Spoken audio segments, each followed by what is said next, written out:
And I'm thinking, no way would you play on my mind and go and start waving bye-bye.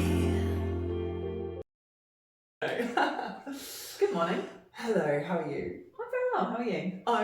I'm good. I have a deep husk to my voice. Can you hear? You do a little bit. I don't know why that Where's is. that come I think from? it's because it's early. It is early.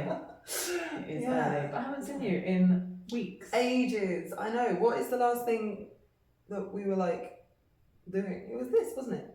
It was this. Doing one of This these is now podcast our things. little slot. But yeah, and we can't talk about current what's actually in the bank for music stuff on this, can we? Because it's. It will come. I was going to say that's like the next thing to talk Yes, about. true. We have taken a little break.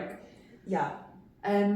Purely, so the last released episode was The Joy of Joplin, recording at Joplin House. Yeah. We then did record a whole episode on Eurovision. Yes. Yeah, a lovely two-parter, really well timed. It's now June, obviously back in May when the girls went and did the. Actually, it was the day of Eurovision we recorded it as well. We were like, go on. Yeah. Probably best that didn't go out actually. No, that's a good point. But yeah, after about 4 minutes, the mics cut out, and we'd sat here for a decent hour hour plus. Yeah. Chuntering So, on. That's terrible. Cackling So away. yeah, we lost another one as well. No, we do. So yeah, we lost 2 episodes. At which point you were in Italy. I'd snarled away, Yes. run away. Which did do a lovely guessing game on Instagram for where Yeah, am I? we've got a few good answers there. Got a few. Good. Well, no, we've got silly answers. Let's Yes. face it. We got Barnsley and yeah. Well, it was a trick question.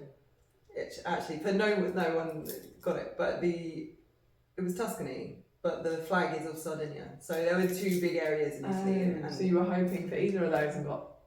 no, I think actually, to be fair, I think some people guessed Tuscany. I can't remember now. But yeah. Okay. But you've been away. Yeah. Before you went away, we had lovely summery weather. What have you brought back with you? I brought back the cloud with me, and I think it's going to storm today. It's going to be horrendous. Hence why we're doing this so early, because Yeah. in like an hour's time, We're not thunderbolts gonna and be able to lightning. hear stuff. Yeah. I think that's quite fun though. I love a storm. storm. Yeah, exactly. I love a storm. I will watch. I just watch a storm roll over, Yeah. just at my window, like. Like, Oh. do you do like the counting? Oh, to get how Count the many miles thunders away up, it is yeah. or whatever. Yeah, Yeah. yeah. Well, I think someone was saying that Whitstable is the place to be for a storm. Okay, great. Yeah, Let's go. because of course you've got that open thing, and often you can just see literally across the sea. Fantastic. But to be fair, any big like coastline. Are we probably really cold. old? Yeah. I feel like we started weather chat. No, we're talking about weather already. Oh no. Okay, let's bring it back to something kind of cool and trendy. Have you met me? Even using the word trendy is an old person. Yeah. God. That's fine. We're embracing it. Okay. Yeah. Let me get my mug of cocoa. Oh, Jokes. you Horlicks. Jokes. Have you ever drunk Horlicks? No.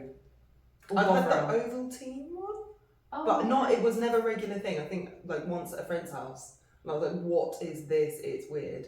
Yeah. I never quite got the buzz. Like, I never understood why people liked it. No. Did you do that? No. No.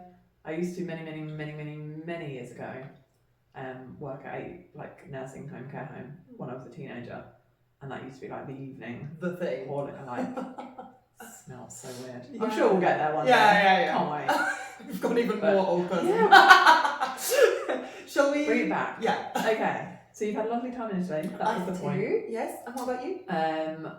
Work. Work. I know that's the thing. Work, like when work, it's just constant, it's not. Yeah, but Yeah. that's okay. I quite enjoy it. Yeah. Visited a lot of beaches. So, Another beach. but not today when there's a storm due. But I might. It's going to be warmer next week. I'm going to stop Oh, talking no, about it the is. fucking weather now. I agree. Yeah. yeah. It's on the way back. Yeah. Then that will be summer, and then we'll be done. And then we're done. Yeah, fantastic. Right. Weather chat. Done. Done. Had our quota. Stop. More than enough. Yes. Today we are actually. To be fair, we are going retrospective today, aren't we? Yes. Well, yeah. Kind of. Yeah. Absolutely. Yeah. I want to talk to you about festivals because we are there, really, aren't we? We're We are festival festival season. Yeah. A couple of big ones have happened. Obviously, Glastonbury's on the horizon, Yeah. which is like kind of the big one of the year. Yeah. So, talk me through festivals.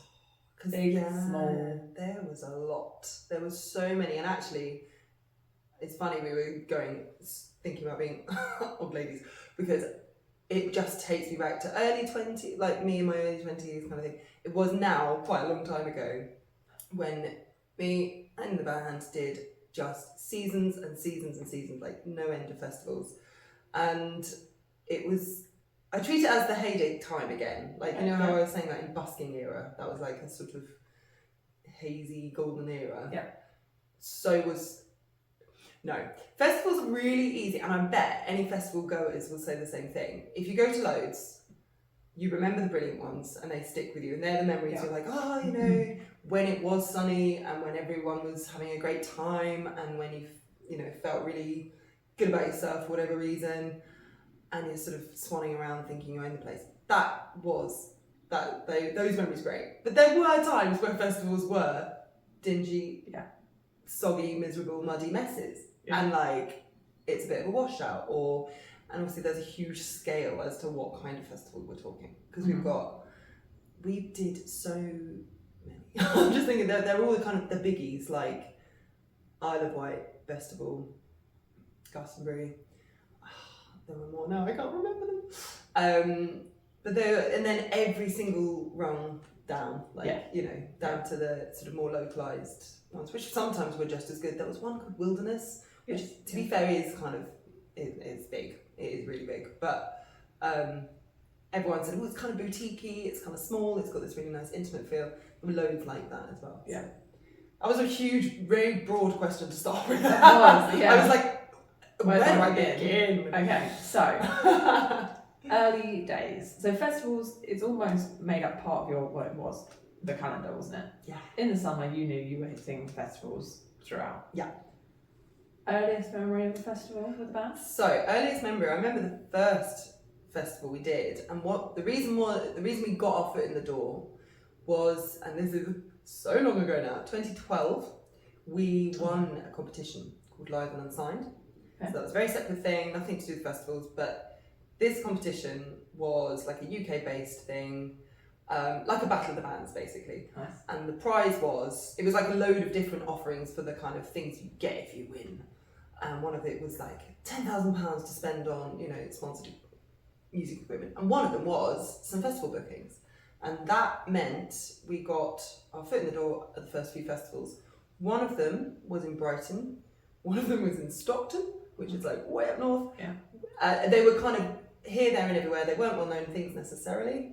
But I think we had a sort of smattering of 5 or so. And then it was literally a chain of events, because I think we then met a booking agent at one of those. That was our booking agent for a really long time, a girl called Polly. She was excellent, because she was like a Rottweiler. Yeah. She was like going to fight our cause. She was going to try her best. And we were obviously like, we'd always come up to the mark as well. Like if she'd sort of got us some crazy gigs, we're like, nope, we're going to be there, we'll do it justice. So that was like the first season may have been 5 bookings, like really randomly, sporadically, all over the UK. The next year, it was like, boom, got a whole summer full. Yeah. So the first one was in Stockton, the very first festival, and I remember we were on stage, and there was I remember them saying, oh, do you want to get started? And we were like, well, the gates haven't opened yet.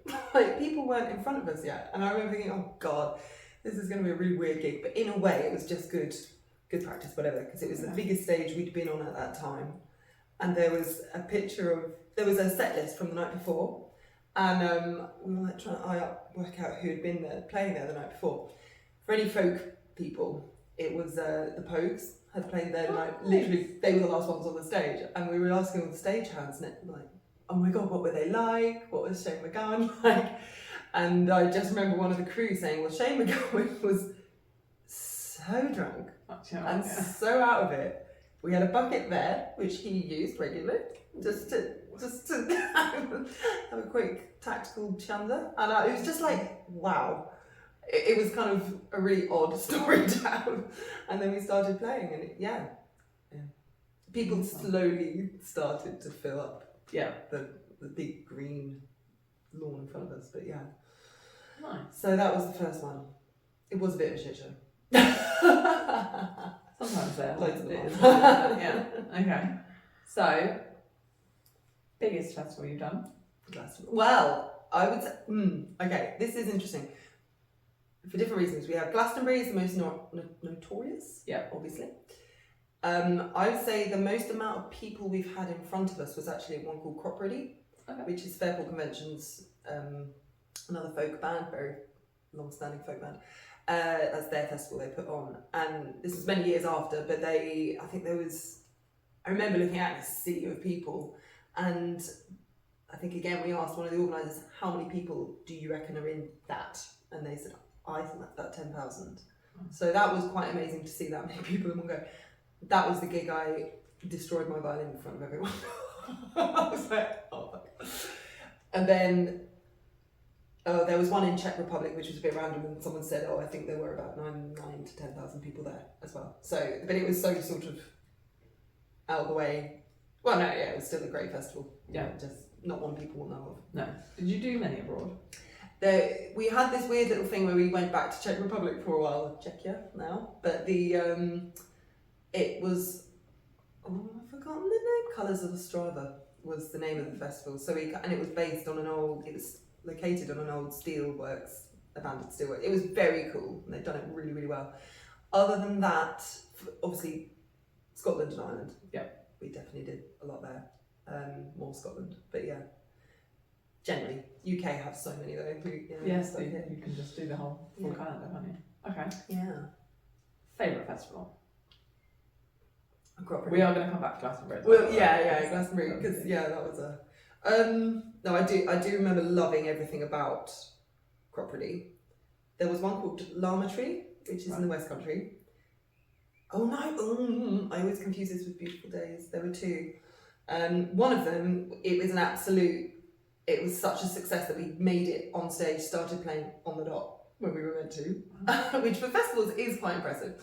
But we've been held up or whatever reason, and someone timed us from arriving backstage in the van to playing our first song was 8 minutes or something. I think James had timed it, and it was just like, that is record time. Because really, like, you've got a lot of people around you who are kind of slightly cross with you, and then you kind of pull through and they're like, well done, like, fair play now. And so that buzz of like, okay, go, and start. It was like, that added to the enjoyment of that festival. But Secret Garden Party was also very good.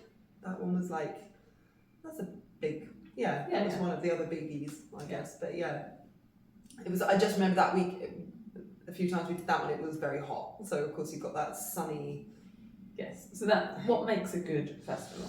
Good festival is when the organisers have thought about the band. Okay. Bands, not just us. When they, because you can arrive and if nothing's quite organised, you think, okay, well, you can park there, but your stage is about 2 miles over there.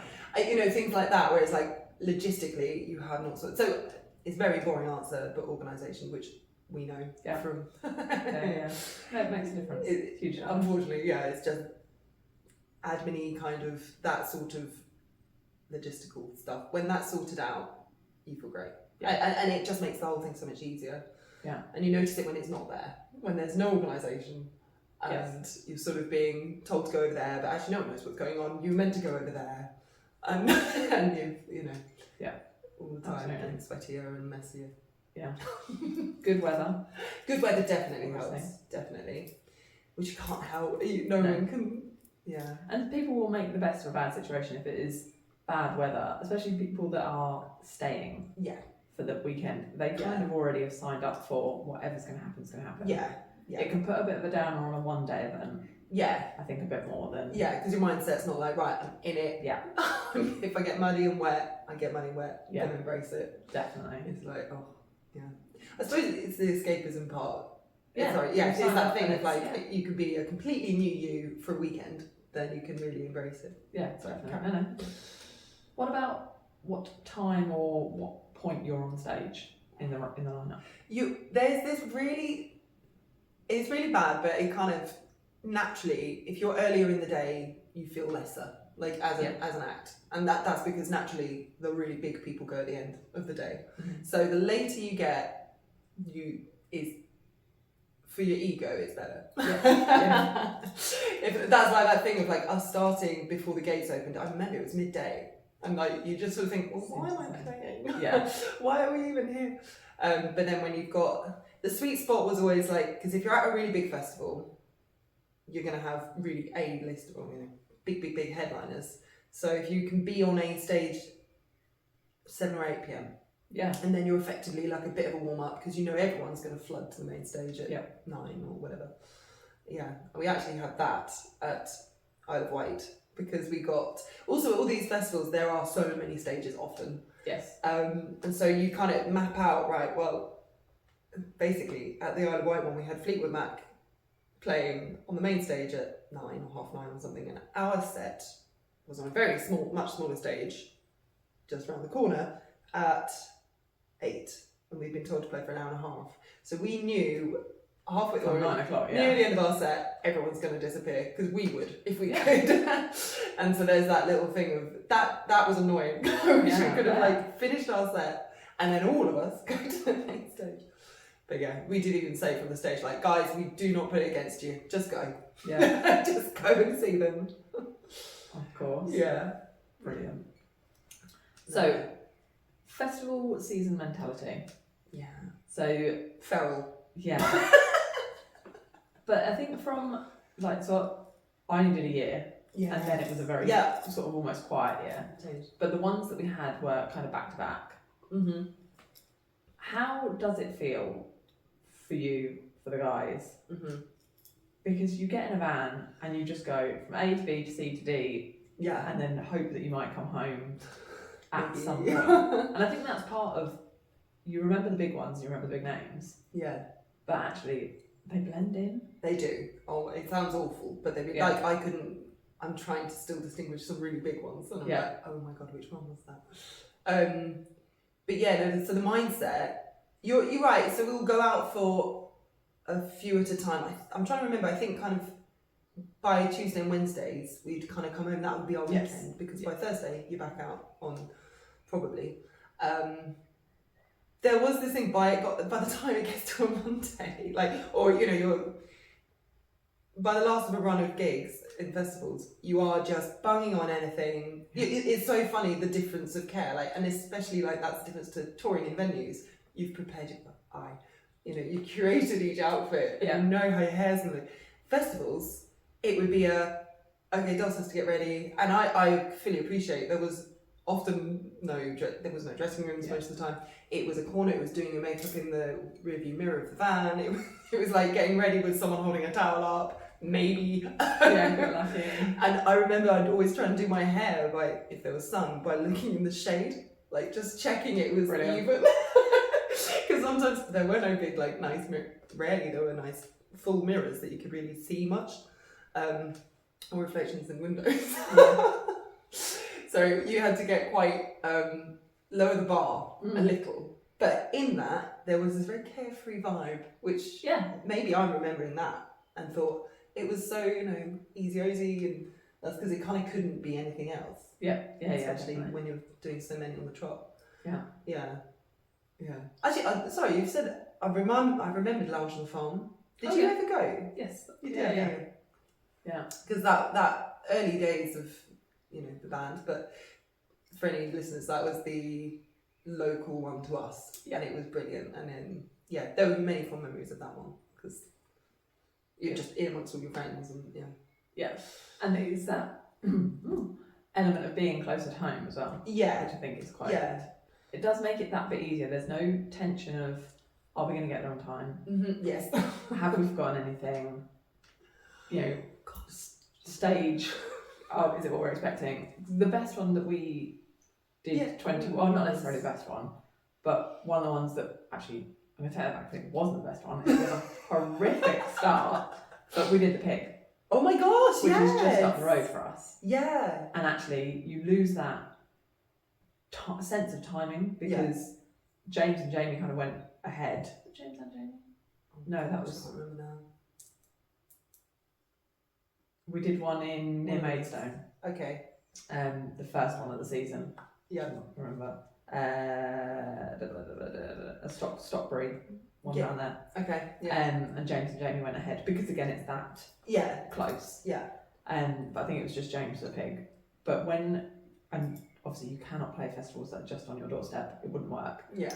But letting someone go ahead to get set up and do that sort of thing. Yeah. Because otherwise, actually, 3 or 4 of you are floating about for hours. Always. Yeah. You're just hours waiting. and hours. Yeah. Yeah. Because that's it. That's true. The other thing with that kind of festival, there was time to do that. It wasn't like, okay, get on, start, play. No. It was kind of a bit more. Yeah, but a lot of festivals want someone there. Yeah. Like you've got a sound check potentially before the gates open at midday, or you know, we want you there. Especially the band was so self-sufficient with what they brought with them. Yeah. It wasn't just kind of plug and play. As much as it was, No, there was a lot to set up. We all knew, enough about how the setup worked to an extent, and then so that I remember all the crew members on festival stages who we didn't know would look at us and be like, okay, I mean, fair play to them. Yeah. You know, you've got the lead singer donning out all the donning out all the XLRs, plumbing everyone in. Then you've got the drummer doing this, you've got the other lead singer doing this. So it was kind of it's all hands on deck moment, isn't it? Yeah. But you don't just rock up with a guitar and go, can someone make this work? No. No. Yeah. You've got to really Very make different. the show happen. Yeah, definitely. Yeah. But the local ones were good for timing. Yeah. When you're further away, you start kind of have 4 people sat in a van. That's not to say they weren't happy with stuff. I'm talking, you all arrive, you make sure you know where you're at. James, as always, would kind of take over because of the sound elements of things. He talks to the right people, he knows what timings he needs to do stuff. Yeah. And the other 4 of you are a bit like, right, so we can't do anything until... You've got 4 hours to do it. But then, and that's actually really, there is always that thing, especially, so you've driven hours, you might be hours ahead of your time, slot time, just because of how it works, you know, maybe. And they want you there. And they do. They want you there. Often, this is not always the case, usually people are running around a little bit like headless chickens, kind of trying to make, and that just has to be the way. But, so sometimes you arrive with all this time to spare and you feel a little bit smug and you can go and enjoy the festival, actually see a bit of it. And then other times you have 8 minutes to get on stage. It's just completely but it's so funny when you said we arrive so often, you'd arrive and you think, okay, well, what have we forgotten, but what's been lost, what now doesn't work, what bit of equipment in this huge menagerie of electrical setup is going to be our fault, our fall down, because there will no doubt be one. And it's that stress I completely have forgotten about until you said that. I was like, oh God, I remember the trauma of okay, and then... Why is nothing working? Yeah, and you just know, especially as the lead singer and the violinist, all I can do if, some bit of the electronics don't work is stand still and hope someone... I can't fix it. It's someone else has to fix it. Well, that was my first festival. Yeah. Which was your first? I can't remember. It was a Stockbury roundabout where we had the other girls with us. Oh my gosh, yeah. Remember that one? Yes. Oh my goodness. I can't remember what the festival was called. I can't remember. It was a picture of a chicken. That's what I can remember. Picture of a chicken. It's going to come to us. Oh my goodness, yeah, okay, yeah. I mean, I don't remember the name at all. Unfortunately, so annoying. When you've done that. It was one of those it was a fairly small, fairly quiet. It was the first one out of COVID. Yeah. Fairly local, so we went for it. But we were headline. Yeah. I want to say Chicken Fest, and it's not. It can't be Chicken Stock Fest. is another one. No, Chicken Stock. Is it Chicken Stock? Is it Chicken Stock? That doesn't sound like it should be the name of a festival. No, I know, but I think it was. Yeah, maybe. I think it was. I can definitely picture a chicken. Okay, it was near Stockbury. You keep saying that, I don't know where that is. Because I just keep thinking it's Stockbury roundabout. Anyway, blah blah blah. So, yeah, that was my first festival. What did you think of it? What did you make of it? From the other side as a festival? Well, because it went probably wrong. It wasn't great. You got on. So that was when we sent James ahead. That was definitely James and Jamie. We sent them ahead. Yeah. They got set up, and then we followed up in other vehicles later on in the day. Yeah. So it kind of felt like everything was done. Mm-hmm. And the festival was quite organised. I'm pretty sure they had riser for the drums that they just rolled on, which is always a good sign of a well prepared festival. So we were pretty happy. We did have a lot of dead time because they wanted the band there, just there, ready and waiting. But backstage was good. We were cared for, and spacious and things like that. But yeah, you went on, and nothing worked. I just remember James sat behind the drums looking at me. I'm like, there's nothing I can do. No, exactly. What on earth? I'm here to sell merch.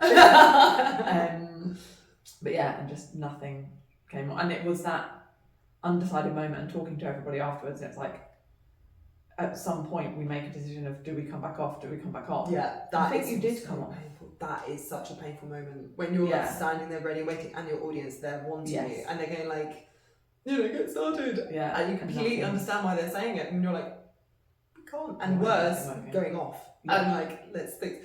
That is just the most. Anyway. Yeah, that was awful. But no, the festival. I thought the band of the festival was really good. Yeah.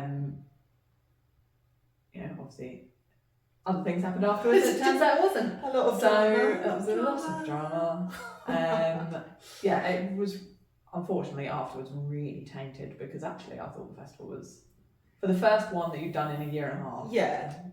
Yeah. Was absolutely fine. When and out of COVID, like you say, it was like everyone had been so scared to be out and be public, be sociable. And we were following all these rules. It was absolutely, in the time of can't do this, can't do that, don't mix with other bands. We all had separate little. Yeah, I'm just remembering how strange during the COVID time it was like so unthinkable to be out in doing that sort of thing. And I'm just remembering all the festivals before and being like, the festivals got capped and you all really had to work together, work with the organisers to make it as good as it could be within the guidelines, within the rules. Oh gosh. Anyway, but no, it was good. It was good. Yeah. And then we did a big run later in the year, which was 3 or 4 back to back. Yeah. And that was Wilderness. Yeah.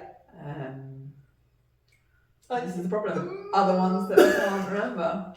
I should have got like one of the tour posters and just been able to. Well, that's what I remember from your socials, is the big summer tour posters. Yeah. Like, this is everything we're going to do. Yeah. But obviously, 2021, we just didn't book in on enough. And I think post-COVID, and we will do like a proper deep dive into 2021, 2022, but it was so difficult coming out of, you'd actually worked almost potentially harder throughout 2020, 21 with all the lives and living in each other's pockets more than usual. Yeah. That 21 almost was an opportunity for a breather. Yeah. But you still wanted to work, you still wanted to be a band. Yeah. Opportunities weren't as forthcoming because of COVID and everything like that. Yeah. And obviously there was a lot of behind the scenes stuff starting to happen that was dividing everything really. But you're right about the jumping to the time beforehand, and there was years, and I think what made it easy, and I say that because there were times where it was a slog obviously, was the fact this sounds really bad, but we did so many, we all knew the routine. Yeah. Absolutely. And it is kind of, the locations could be in anywhere, and that bit doesn't matter. You get in the van, you're there for 2 hours, you're there for 8 hours, you're there for 12 hours, who knows? And you just get used to sort of setting the location and then being like 12 hours and 18 minutes or something. Yeah. Okay. But there was a rhythm to it, which everyone kind of got, and then most of us just kind of chilled out in the van. Maybe there'd be little moments where everyone gets really restless and starts being really silly because they're boys. Boys are. And then like occasional stops. Sometimes they were like, no guys, we have to like mission it. We cannot stop. No breaks, can't have a week, can't eat. We could eat. But and then so that's like lull time, technically. And then it's all hands on deck when we get there. Unless depending, It was. I'm trying to remember all the little details of. There were so many now. It was so many years of it. But and things like the food. You were saying like what makes a good festival. Atmosphere actually is top. If you agree to buy, crew atmosphere, not crew necessarily atmosphere. the And no, you're right. That because the first people we see, and same with any festival goer to any festival, are those people in the high-vis jackets. They've got some kind of lanyard, they've got some kind of walkie-talkie. If you have to start, they're your first point. And if they're really up themselves and they are going to scowl at you and be a bit cross with you or be really unfriendly, at the very minimum be unfriendly, it sets the tone and you're like, oh, you don't be like that. Yeah. Like, if you're going to have some kind of like little problem with all of us, then but then if you meet them and they're like, hey, oh, nice to see you, or even just normal.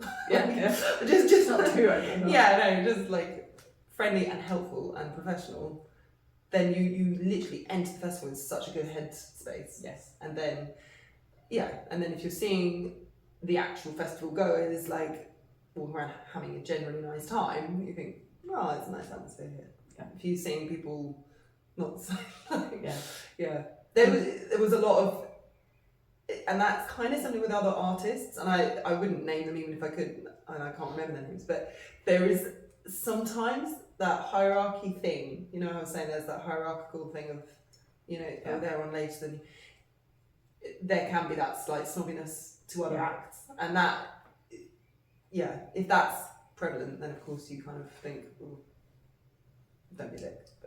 Yeah. And it's the same with the crews that are on the stage. Yes. They've got to be accommodating. If you walk on and you feel like you're a burden, and like, no, this works like this, or you feel like you're getting it wrong, it's like, you're actually making this more, I know it's your stage, but we're also bringing X amount of kit. Yeah, definitely. But I mean, most of them are pretty good. Generally. And the bigger the festival, the more established the festival is, the more everyone is there to do their job, and they are usually very legitimately completely great at their job. It's I suppose it's when you get the less organised ones and they have people they've kind of crowbarred into the job. Oh, you can do sound, can't you? Boom, you go there. And then you have this slight tussle of egos between someone on the band, so say James, who was always very good at dealing with characters anyway, and then just like who's in charge, and you might get a bit of alpha male stuff going on, and that's really boring. Sometimes, definitely. Worst festival. Oh my gosh, I can't think. Worst festival. I actually can't think. I feel like my brain's kind of blank them out. There were loads where that sort of thing. It would have been that. I can't remember the name. Well, there was one in my time where we had the issue. I'm not going to name them. No. But I mean, we actually wrote a massive complaint because the actual staff was so difficult. Oh, and they made it. And difficult about curfews, and it's like, well, we expect you to come off and break stage within 5-6 minutes, and this is all in a tech rider. Everything we did was as transparent as possible. We need X amount of time to set up, we need to sound check, we want X amount to break the stage, and if you're not willing to give us this, you've had this rider months, so that's like before we've even signed it. And it's a list of like, we will honour this, and they say cool, we accept that, and that's where, if that doesn't happen on the day because of whatever reason, it's but we had a stage turning out lights, like shutting up. I think I've blanked it out. You might have gone back to the van. I never did a storm off, but did No, I no, just it sort of wasn't like storm off. but No, did I no. sort of just No, but I think I'm gonna go. We just all end up taking up kit at the end and having to, and the van, if it's miles away, like you say, across the muddy field, but when people don't listen, there was a couple of occasions where you're not good with a smoke machine. Right, no, yes, absolutely and, not. Can we please not have that on? And then, we need it for the ambulance. Yeah. You're also not going to have a singer. No, and she's making strange noises. Take Oh, and it's coughing actually, you just start. Yeah. Oh God. It's the little things that matter. It's that, you're right. Yeah. I'm trying to think of. I really am interested what my answer would be to that, but all my memories are going to when they've been so bad they're funny. That's great. Because I think I'm linking to those memories instead. One of them was, it was at Bodiam Castle, and it was, again, Brilliant. yonks ago, so long ago.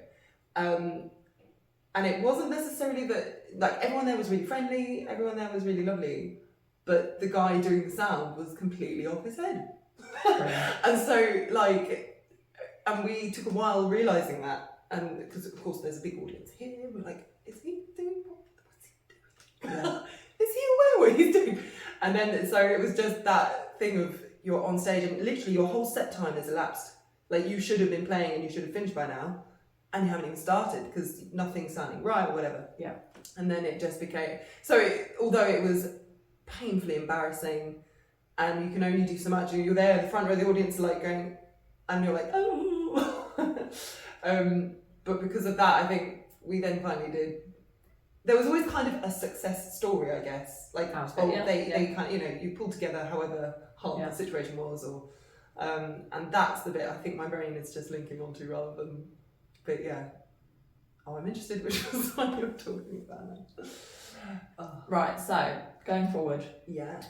we've done a few festivals, Yeah. generally local ones, Yeah. for Dulcima as a solo. Yeah. And we've had these trials and tribulations at these already. festivals. Is it an arena you want to put yourself? Can you see the act in a festival setting? I was thinking this, and my big, the stalling point for me, or the hurdle rather, will be getting all the supporting musicians. That's the difficulty for me. Yeah. And with a set everyone knows, and then am I trying to get people to quit their jobs to spend a whole summer with me? Yeah. Unlike, you know, that's really hard to do that. And I think that's where me in the past with the band was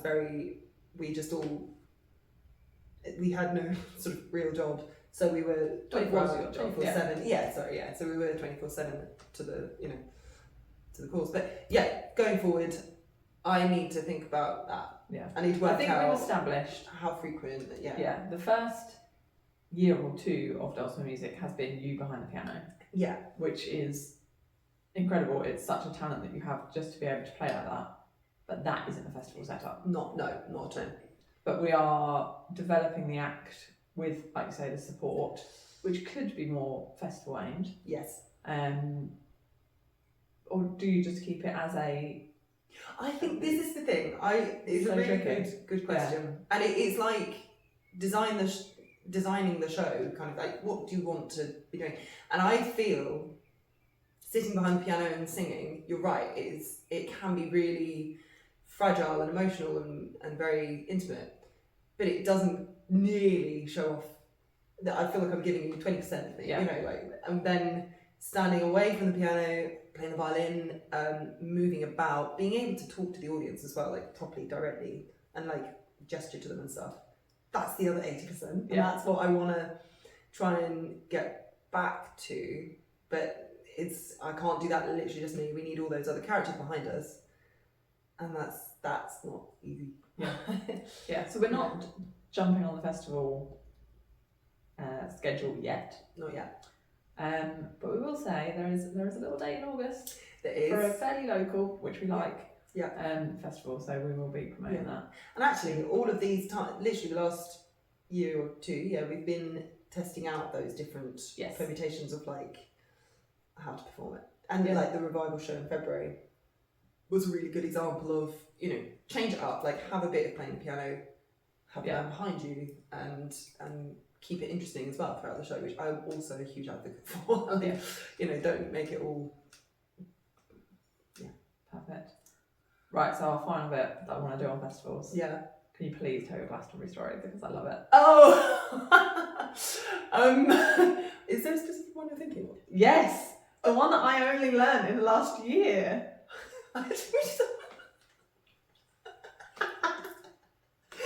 You tell it. I can't remember. Am I going to have got this wrong? I think I've got this wrong. I don't know. Were you not approached at Glastonbury for something? Was it a different festival? Are you going to tell me it was a different festival? It was a different festival. That was festival. That was festival. that was festival. Anyway, I love of course I can. Oh, that's so funny. So yeah, we were walking.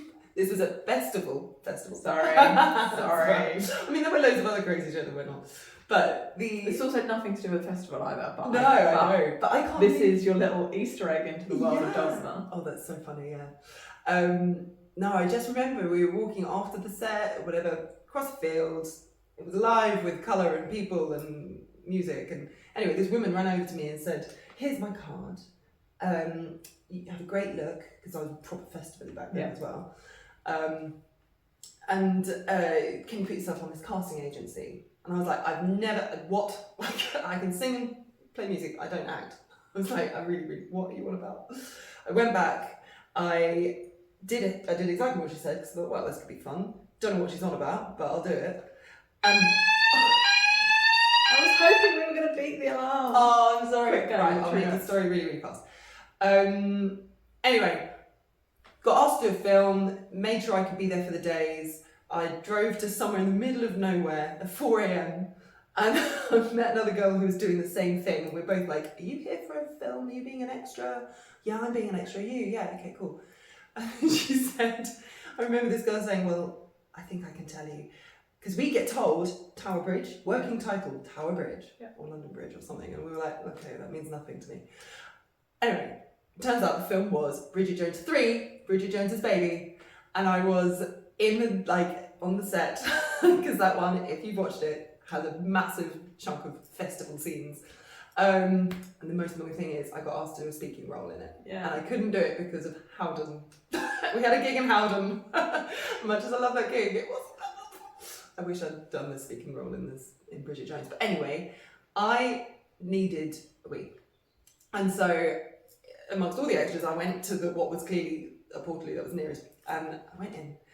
And literally, Bridget Jones came out of the cubicle, and I was washing my hands, and I started going like, "Oh," because I thought I'm in the principal's, I'm in the A-lister toilets, and I was like, "Oh, I'm so sorry," and I sort of stuttered a bit, and she went, "Oh no, don't worry, it's absolutely ghastly in here anyway," and she was not breaking. It was Renee, but it wasn't. It was Bridget. And I hear there is like tabloid stuff that's what she does. Yeah. As soon as she touches down in the UK, she just Bridget becomes Jones. Bridget. Yeah.